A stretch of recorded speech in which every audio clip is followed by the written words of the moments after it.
देखो सबसे पहले हम लोग इसमें क्या देख रहे हैं कि ये फंक्शन क्या है, y बराबर एफ एक्स है ना, तो फिर क्या हो गया x बराबर एफ इनवर्स y। तो ये जो फंक्शन है, ये इस फंक्शन को मतलब कोई भी फंक्शन को हम लोग इन्वर्टिबल तभी कर सकते हैं जब वो फंक्शन क्या होना चाहिए, 1 1 एंड ऑन। अब इसको हम लोग ऐसे समझते हैं कि मान लेते हैं तुम्हारा एक फंक्शन है और ये a है और ये b है, ठीक है। मतलब यहाँ हम लोग x देते हैं, यहाँ एफ एक्स आता है, ठीक है। हम लोग एक फंक्शन लेते हैं जो 1 1 नहीं है, मान लेते 1 2 3 1 1 नहीं है, तो क्या होगा, ये इसके साथ एसोसिएशन, ये इसके साथ, फिर ये इसके साथ और ये इसके साथ एसोसिएशन, ये फंक्शन है एफ एक्स। मान लेते हैं इस फंक्शन को हम लोग इन्वर्ट करते हैं। इन्वर्ट इन द सेंस क्या है, इन्वर्ट का मतलब हुआ कि ये अब a टू b था, अब ये फंक्शन क्या था, f is a to b, लेकिन अब जो होगा वो क्या होगा, f inverse is b to a। अब इस फंक्शन को हम लोग, ये b है और ये क्या है, a है, ये b है और ये क्या है, a है।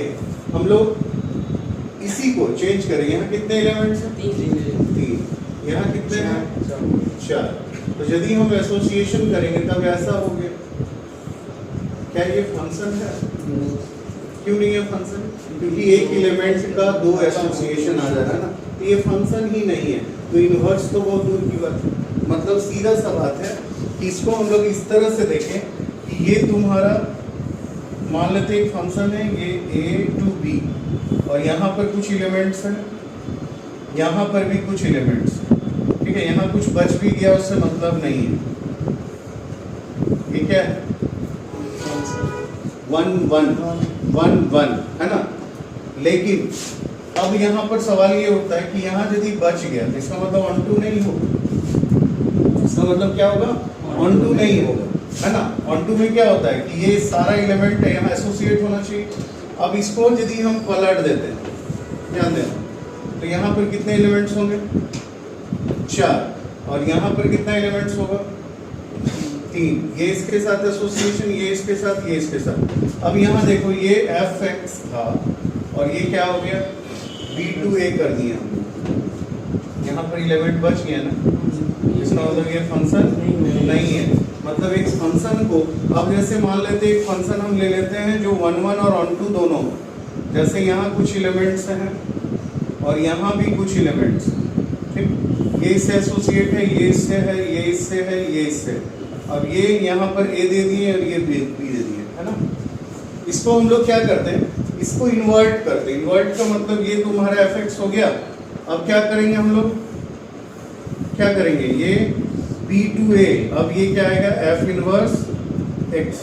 तो अब ये एलिमेंट देखो, यहाँ भी 4 था और यहाँ भी 4 था, तो अब एसोसिएशन हो गया ना सबका सबके साथ।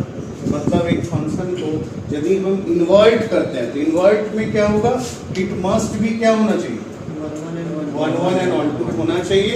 मतलब बाइजेक्टिव होगा, क्या होगा, बाइजेक्टिव। बाइजेक्टिव फंक्शन होगा तो ही ये इन्वर्टिबल होगा, ठीक है, ठीक है।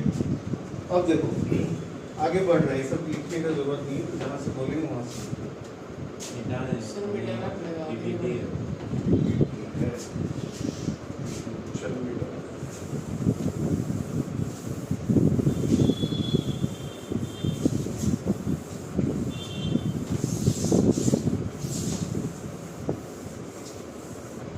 ये क्लियर हो गया कि एक फंक्शन को इन्वर्ट होने के लिए क्या करना होगा, एक फंक्शन को इन्वर्ट होने के लिए IPF, इनवर्स ट्रिग्नोमेट्रिक फंक्शन। अब जैसे मान लेते एक फंक्शन हम ले रहे हैं एफ एक्स बराबर साइन एक्स। साइन एक्स जो होता है इसका डोमेन क्या होता है, साइन एक्स का डोमेन ऑल रियल नंबर होता है और इसका जो रेंज होता है वो होता है -1 से 1 होता है। अब हम ले लेते हैं एफ एक्स बराबर क्या ले लें, साइन इनवर्स एक्स। तो यहाँ पर इसका जो डोमेन होगा ये होगा -1 से 1 और इसका जो रेंज होगा वो क्या होगा, -π/2 से +π/2 के बीच में। मतलब सीधा सा बात है कि जितना भी ट्रिग्नोमेट्रिक फंक्शंस है, यदि इंटायर फंक्शन को हम लोग लेंगे तो ये कभी 1 1 ऑन 2 नहीं होता है क्या? इंटायर फंक्शन वो तो रिपीट होते रहता है ना इसका वैल्यू, तो ये इंटायर फंक्शन लेंगे तो ये कभी 1 1 ऑन 2 नहीं होगा। लेकिन एक प्रिंसिपल, इसको क्या बोलते हैं हम लोग? प्रिंसिपल रेंज, इस रेंज में यदि रहा तो ये 1 1 ऑन 2 है। जैसे देखो ये sin x का ग्राफ हम लोग जानते हैं कि sin x का ग्राफ इस तरह से होता है ना। अब यहाँ पर हम क्या देख रहे हैं कि 0 पे, पाई पे, 2 पाई पे, 0 पे, पाई पे, 2 पाई पे, माइनस पाई पे, माइनस 2 पाई पे, सब में इसका वैल्यू क्या होगा? 0 ही आएगा सब में इसका वैल्यू। तो it is a many one function, it is a many one function, ये एक मेनी वन फंक्शन है। लेकिन हम क्या करते हैं, अब इस फंक्शन को इन्वर्ट कर रहे हैं। इन्वर्ट का मतलब क्या हुआ? सेम चीज, ध्यान देना,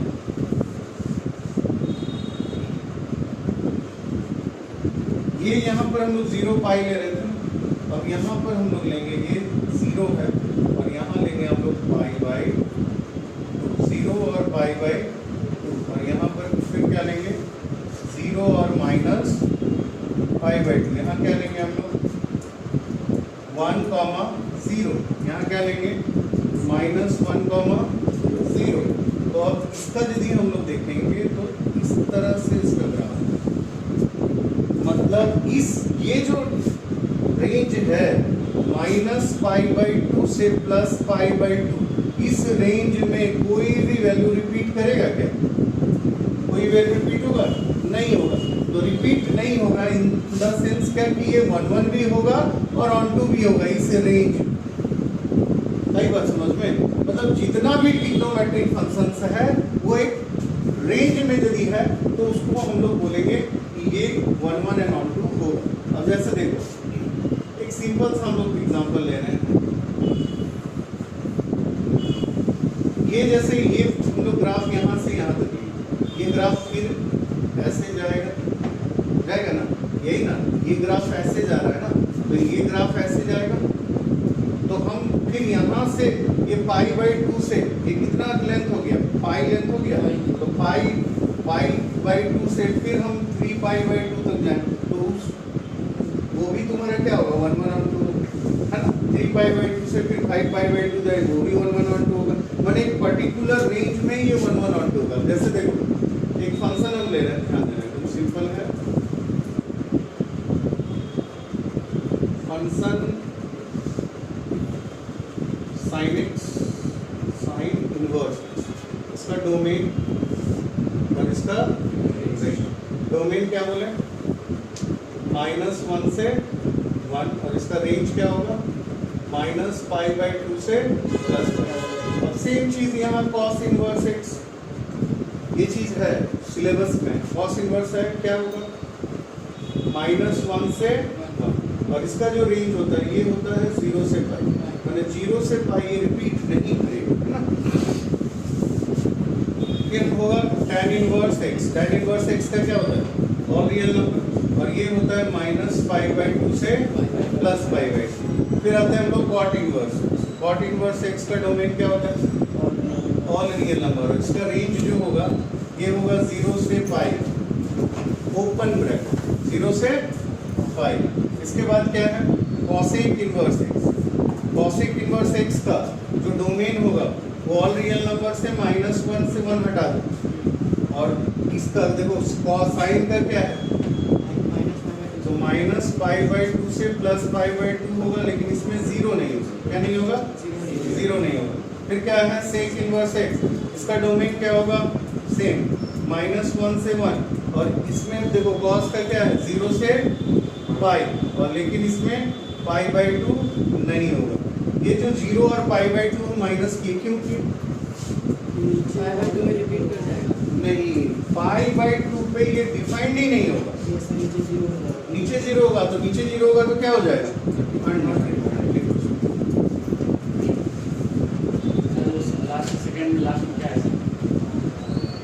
माइनस पाई बाई 2 से प्लस पाई बाई 2 0 नहीं है, 0 माइनस कर दिया,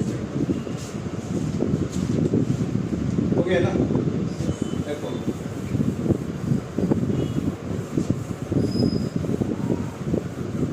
अब हम लोग ये जो दिया हुआ है ना, इसी पे हम लोग आते हैं, है ना।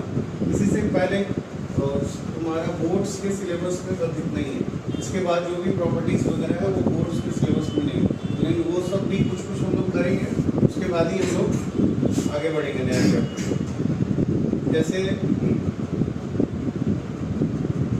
देखो, इस रेंज में यदि कोई भी वैल्यू आता है, इस रेंज में कोई भी वैल्यू आता है तो उसको हम लोग कहते हैं प्रिंसिपल वैल्यू। क्या कहते हैं हम लोग? प्रिंसिपल वैल्यू, है ना। प्रिंसिपल वैल्यू अभी हम लोग देखेंगे। जैसे मान लेते हैं कहीं दिया हुआ है कि sine inverse 1/2 equals to theta, ठीक है। साइन इनवर्स 1/2 इसका प्रिंसिपल वैल्यू क्या होगा? तो हम लोग क्या करेंगे, इसको लिखेंगे साइन थीटा बराबर क्या होगा 1/2, और साइन थीटा 1/2 कितना होता है 30 डिग्री, π/6, और π/6 जो है -π/2 और +π/2 के बीच में है कि नहीं, है ना। इसको हम लोग क्या बोलेंगे, क्या बोलेंगे? Principal value. अब मान लेते हैं इसी में हम लोग ले लें कि साइन इनवर्स बोला -√3/2 इक्वल्स टू क्या हो गया थीटा। तो साइन थीटा क्या होगा? साइन थीटा होगा -√3/2। साइन थीटा क्या होगा? -√3/2। तो फिर साइन थीटा यदि -√3/2 है तो ये माइनस साइन कितना होगा 60 डिग्री, मतलब π/3 माइनस। तो साइन में जो नेगेटिव है ना, ये नेगेटिव अंदर जा सकता है, तो थीटा बराबर क्या होगा -π/, तो क्या ये -π/3 इस रेंज में है ना। इसका मतलब ये क्या हो गया, ये क्या हो गया प्रिंसिपल वैल्यू। ध्यान देना, लिखना मत। सेम चीज हम लोग करते हैं कॉस में, ठीक है। कॉस में क्या करते हैं कि -1/2 कर देते हैं, तो ये क्या होगा थीटा। तो यहाँ पर क्या होगा cos थीटा बराबर क्या होगा -1/2। cos थीटा क्या होगा, तो cos थीटा 1/2 कितना होता है sin 60 √3/2 cos 60 1/2, तो ये π/3 होगा। लेकिन ये जो नेगेटिव है ना अंदर नहीं जाएगा, क्योंकि cos में नेगेटिव क्या हो जाता है प्लस हो जाता है ना। तो हम लोग क्या करेंगे, इसको करेंगे cos, क्या लिखेंगे π - π/3, और cos 180 - थीटा किस क्वाड्रेंट में आएगा सेकंड में। तो सेकंड में cos क्या होता है नेगेटिव होता है, तो नेगेटिव की जगह ये लिख सकते हैं ना हम लोग। तो यहाँ पर थीटा क्या होगा 2π/3। अब ये रेंज में है देखो, तो 0 से π के बीच में है ना। 2π/3 का मतलब कितना होगा 120 डिग्री, तो 120 डिग्री इस रेंज में नहीं है ना। तो कभी भी याद रखना, अभी हम लोग करेंगे, पहले लिखो बेटा देना। देखो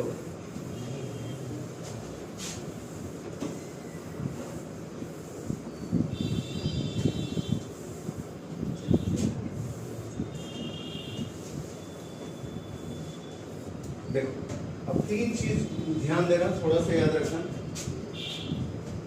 cos inverse theta, cot inverse theta और sec इनवर्स थीटा, ये तीनों में यदि नेगेटिव रहा तो सब में हम लोग क्या कर देंगे, क्या कर देंगे, सब में नेगेटिव यदि रहा तो डायरेक्ट हम कर देंगे cos inverse pi minus theta या cot inverse pi minus theta या sec inverse pi minus theta. समझ में आया? ठीक है। तो अब जैसे मान लेते हैं क्वेश्चन हम लिख रहे हैं, साइन इनवर्स दिया हुआ है -1/2 -2 cos इनवर्स -√3/2 और फिर प्लस cot इनवर्स -√3 है। इसको सॉल्व करना है, एकदम सिंपल है। ये क्या है, साइन नेगेटिव है ना, साइन ये कितना में होता है 1/2 5/6, तो यहाँ डायरेक्ट होगा -5/6। यहाँ नेगेटिव अंदर है ना, sin 30 1/2, cos 30 √3/2, cos 30 √3/2। तो यहाँ पर हम लोग 2 तो रह गए, ये क्या करेंगे 30 मतलब पाई माइनस 5/6। फिर यहाँ पर क्या करेंगे, कितना होता है √3 कितना होता है इसमें, sin 30 1/2, cos 30 √3/2, तो ये √3/2 13 है 5/6, ये √3 है तो √3 कितना में होगा, cot tan 30 1/√3, तो cot 30, तो cot 30 है तो यहाँ लिखेंगे पाई माइनस 5/6। हम डायरेक्ट कर रहे हैं, एग्जाम में तुम लोग इसको अलग अलग करके कर सकते हो। ये कितना है और ये कितना है 5/6, 5/6, यहाँ पर कितना है 5/6। तो अब ये कितना एलसीएम आ जाएगा 6, ये होगा -5, यहाँ पर कितना होगा 10 5 और यहाँ पर कितना होगा 5/5, तो कितना हो जाएगा -11 और प्लस 5, तो -6π/6 कट के कितना है हो जाएगा। एक क्वेश्चन तुम लोग बना के लिखो सेम इसी टाइप से, 2 cosec inverse -2 plus 3 tan inverse √3 minus 4 sec inverse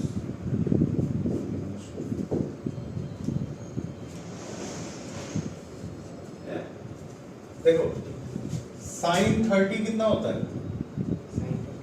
1/2, तो cosec 30 2 हो जाएगा ना, तो इसमें क्या हो जाएगा डायरेक्ट हम लोग लिखेंगे -π/6, 3 tan 30 1/√3, tan 60 √3, तो यहाँ पर कितना होगा tan 60, तो 60 मतलब π/3 और ये 4 sec में cos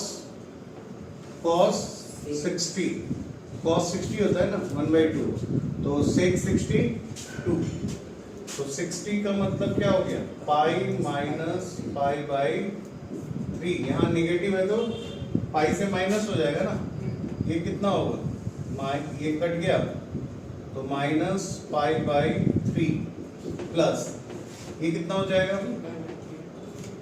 ऐसे भी लिख सकते हो पाई हो गया और ये कितना होगा 4 × 2π/3, 3 एलसीएम ले लो कितना हो जाएगा -π 3π और ये कितना होगा 8π, तो 8 और 1 कितना हो गया 9, तो -9π + 3π और डिवाइडेड बाय 3, तो -6π/3 कट के कितना आया, तो ये वाला समझ में आ गया। प्रिंसिपल वैल्यू में क्या करना है, जहां कॉट और सेक वहां हम लोग पाई से माइनस कर देंगे, बाकी सब में नेगेटिव जो वैल्यू है वही हम लोग कर देंगे, है ना। देखो तो हम लोग आते हैं डोमेन पे, इस पे domain problem based on domain और सिर्फ इनवर्स ट्रिग्नोमेट्रिक फंक्शंस का, है ना।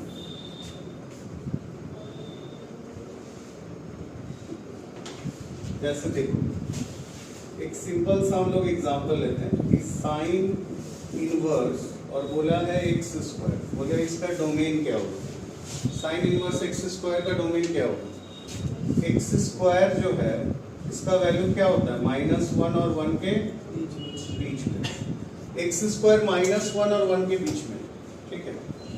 इसको हम लोग यदि बोलेंगे ये वाला पार्ट तो ये वाला पार्ट तो हमको लग रहा है ऑल रियल नंबर के लिए ट्रू है, और यदि ये वाला पार्ट हम ले तो ये फिर वो वाला पार्ट आ जाएगा क्या, x माइनस 1 और फिर x plus 1 less than equals to क्या होगा, 0।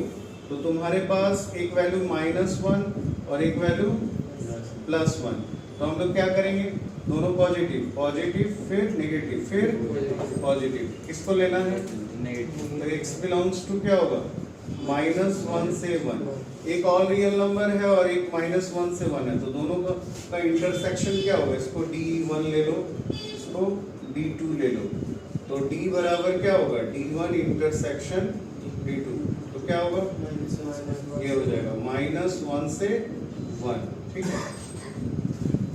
देखो कितना बात, अब मान लेते हैं इसमें थोड़ा सा हम लोग चेंज करते हैं,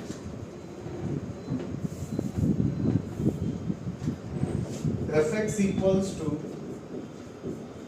यदि हम बोले कि साइन इनवर्स -x² है तो क्या करेंगे, प्रोसेस वही होगा, क्या होगा, -1 से -x² +1 के बीच में। अब ये नेगेटिव को हटाना तो क्या करें, नेगेटिव से मल्टीप्लाई कर दें पूरा, है ना, तो ये क्या होगा 1 होगा, और ये क्या होगा साइन चेंज, और ये क्या होगा -1, इसको पलट दो, -1x² फिर, है ना। अब क्या करें, सेम आ गया, देखो सेम आया, तो इसका क्या होगा ऑल रियल नंबर, और इसका क्या होगा, सो जो अभी आया -1 से 1, तो इसका डोमेन डायरेक्ट क्या लिखेंगे, -1 से, चलो लिखो, थोड़ा सा हम लोग चेंज करेंगे फंक्शन,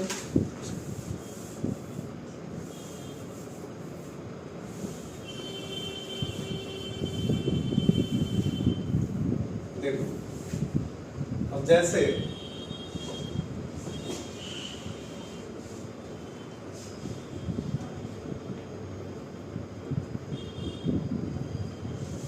एक फंक्शन हम ले रहे हैं fx इक्वल्स टू, दिया हुआ है साइन इनवर्स और ये बोला है 4x माइनस 3, इसका डोमेन निकालना, तो एकदम प्रोसेस वही करेंगे, क्या करेंगे हम लोग पहले -1 से 4x माइनस 3 क्या होगा +1 के बीच में, अब ये -3 है ना, तो -3 को हटाना तो क्या करें, +3 से +3 ऐड कर देते हैं यहाँ पर +3, और ये कितना होगा 4x, और ये कितना होगा 1 + 3, तो ये 2 होगा, और ये कितना होगा 4x, और ये कितना होगा 4 से डिवाइड कर दो, तो ये 1/2, और ये क्या होगा 1, है ना।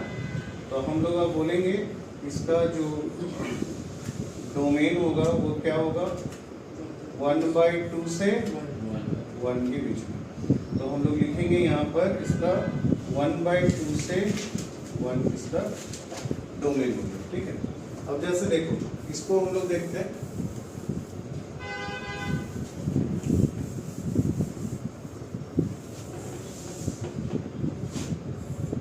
इसी फंक्शन में थोड़ा सा हम लोग चेंज कर देते हैं, fx equals to sine inverse, और यदि बोलेगा x² + 1, इसका डोमेन क्या होगा, देखो सबसे पहले हम लोग क्या करेंगे, x² + 1 जो है किसके किसके बीच में आएगा, -1 और 1 के बीच में।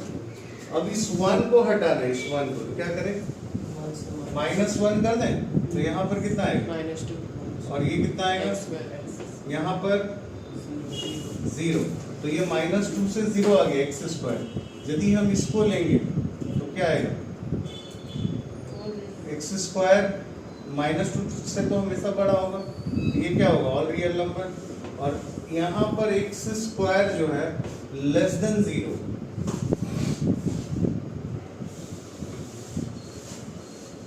x² जो है लेस देन 0, कभी होगा नहीं, तो हम लोग बोलेंगे इसका क्या होगा x बराबर 5, तो x बराबर 5 है, तो दोनों का इंटरसेक्शन ये d1 हो गया और ये d2 हो गया, तो d बराबर क्या होगा d1 इंटरसेक्शन d2, तो इसका डोमेन क्या होगा? इसका डोमेन क्या होगा? 5। क्लियर? ये वाला देखो, थोड़ा सा हम इसी में चेंज करते हैं। फंक्शन तुम्हारा है fx इक्वल्स टू, बोला है कि साइन इनवर्स, पहले सिंपल वाला ले लेते हैं, साइन इनवर्स मान लेते हैं 2x माइनस 1। इसका डोमेन क्या होगा? पहले तो हम लोग लिखेंगे कि -1 से ये root under 2x minus 1 plus 1 के बीच में होगा। लेकिन यहाँ पर एक चीज देखना है, ये रूट को हटाना है तो क्या करना होगा? स्क्वायर करेंगे। तो यदि स्क्वायर करेंगे तो यहाँ भी 1 आ जाएगा, यहाँ भी 1 आ जाएगा, तो क्या करेंगे? नहीं, तो 1 और 1 के बीच में होगा कभी? नहीं। तो कभी भी इस टाइप का कुछ रहेगा ना, इसको स्क्वायरिंग करेंगे तो ये तो हट जाएगा रूट, इसका मिनिमम वैल्यू हो जाएगा 0, और ये दोनों का स्क्वायर में जो मैक्सिमम आएगा वो यहाँ लिखेंगे। तो दोनों में तो 1 ही आ रहा है तो 1 ही लिखे, 0 से 1। अब ये -1 को हटाना तो क्या करें? -1 को हटाना तो +1 जोड़ दें, तो ये क्या होगा? 2x, और यहाँ पर फिर जोड़ो 2 से डिवाइड कर दो तो कितना होगा? 1/2, और ये कितना होगा? 1। तो ये इसका भी रेंज क्या आ गया? 1/2 से 1 के बीच में। अच्छा, ये जो है ये 5 क्यों हुआ? थोड़ा सा कुछ प्रैक्टिकल बताओ क्यों? ये तो चलो ठीक है, सॉल्यूशन हम लोग निकाल लिए। ऐसे भी देखो, ऐसे भी सोचो, कोई भी वैल्यू डालेंगे तो नेगेटिव भी नहीं हो सकता। ये जो x स्क्वायर है ना बाबू, x स्क्वायर का वैल्यू हमेशा क्या होगा? तो x स्क्वायर प्लस 1 का वैल्यू हम क्या ले रहे हैं? 1 से बड़ा। ये इसका वैल्यू 1 से बड़ा है, हम ले क्या रहे हैं? -1 और 1 के बीच में, जब इसका वैल्यू 1 से बड़ा होता है नहीं। तो अब जैसे मान लेते हैं हम यहाँ पर ले लें कि x का वैल्यू हम ले लें 0, तो x का वैल्यू 0 है तो क्या हो जाएगा? 1 आ जाएगा। तो इसका डोमेन में तो 1 आना चाहिए, डोमेन में 0 आना चाहिए ना। यदि हम कुछ भी ले लें, जैसे 1/2 ले लें यहाँ पर, तो 1/2 का स्क्वायर फिर प्लस 1, तो ये क्या होगा? 1/4 प्लस 1। 1 से तो बड़ा ही हो रहा है, तो नहीं होगा। वैल्यू -1 और 1 के बीच में होना चाहिए, ठीक है। तो एक वैल्यू हम लोग लेंगे यहाँ पर, क्या लेंगे? 0। x square less than equals to 0, तो x का वैल्यू 1 क्या आएगा? नहीं, 5 नहीं, यहाँ पर क्या आएगा? 0 आएगा। तो डोमेन 2 क्या हो गया? डोमेन 2 क्या हो गया? 0। तो यहाँ पर हम लोग डोमेन 1 और डोमेन 2 क्या लिखेंगे? सिंगल। हम इसीलिए जानबूझ के यहाँ पर गलती की, समझ गए? तो उस गलती को हम लोग को सुधारना, ये नहीं कि हम लोग देखो हम बोले कि इसका हम लोग नॉर्मली हम लोग इसका डोमेन निकाल रहे हैं, तो डोमेन निकाल रहे हैं तो -1 और 1 के बीच में सॉल्व किए, तो यहाँ देखो -2 से ये बड़ा है, x स्क्वायर तो हमेशा -2 से बड़ा होगा, तो x belongs to real number, all real number के लिए सही। 0 भी लेंगे तो भी वो बड़ा होगा, लेकिन x square less than equals to 0, x square less than कभी नहीं होगा, लेकिन 0 के बराबर तो होगा, 0 के बराबर होगा ना। अब 0 यदि 1 ले लें यहाँ पर 0 पे, तो डोमेन 1 तुम्हारा ये आया, डोमेन 2 क्या है? 0। तो दोनों का इंटरसेक्शन क्या होगा? सिंगल एलिमेंट 0, मतलब इसका डोमेन क्या होगा? सिर्फ 0 पे ही ये डिपेंड होगा, बाकी और किसी पे नहीं होगा, ठीक है।